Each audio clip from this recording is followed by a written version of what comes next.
Ma'am আজকে কি রান্না হবে? পালং শাক দিয়ে, চিংড়ি মাছ দিয়ে, আলু দিয়ে। মাশাআল্লাহ। এই হচ্ছে আমাদের এই যে পালং শাক, আর এই হচ্ছে আলু। পালং শাক দিয়ে, আলু দিয়ে চিংড়ি রান্না হবে। সরি গাইস, চিংড়ি খুব কম, তাই এইটুকু দিয়েই রান্না হবে।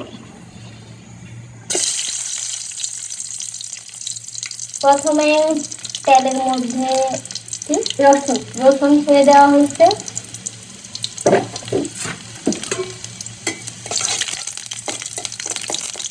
রসুনটা একটু হালকা নাড়াচাড়া করে তারপর আমরা বাদামি কালার করতে হবে না, তারপর দিয়ে দেবো পেঁয়াজ।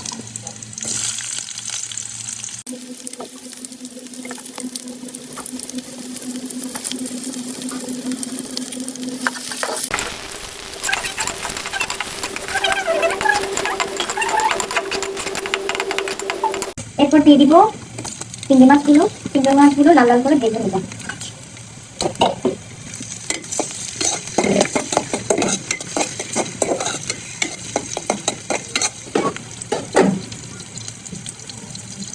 হলুদ,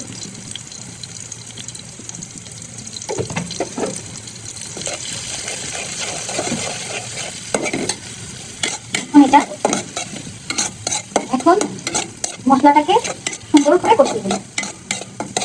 পরিমাণ মতো লবণ,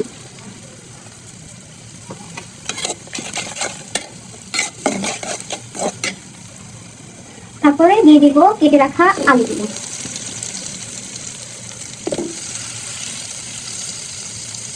আলুগুলো ছোট করে কাটলে দেখতে সুন্দর। রান্না হচ্ছে একটা আর্ট, এবং এই আর্টের মধ্যে আপনি কিভাবে তরকারি কাটছেন, কিভাবে রান্না করছেন, সেটা অনেকটা ডিপেন্ড করে। আলুটা সিদ্ধ হওয়ার জন্য আমি 1 কাপ পরিমাণ পানি দিয়ে দেবো। পানি দেওয়ার পরে অবশ্যই ঢেকে দিতে হবে যাতে আলুটা ভালোভাবে সিদ্ধ। আলুটা অল্প করে সিদ্ধ হয়ে আসলে শাকটা দিয়ে দেবো।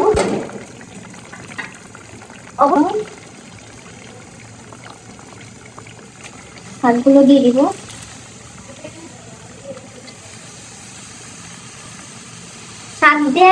শাক দেওয়ার পর থেকে অবশ্যই হাই হিটে শাকটা রান্না করতে হবে যাতে কালারটা নষ্ট না হয়ে যায়।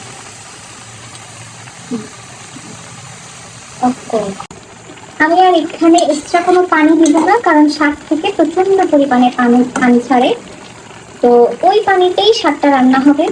আর অবশ্যই একটা জিনিস খেয়াল রাখতে হবে যে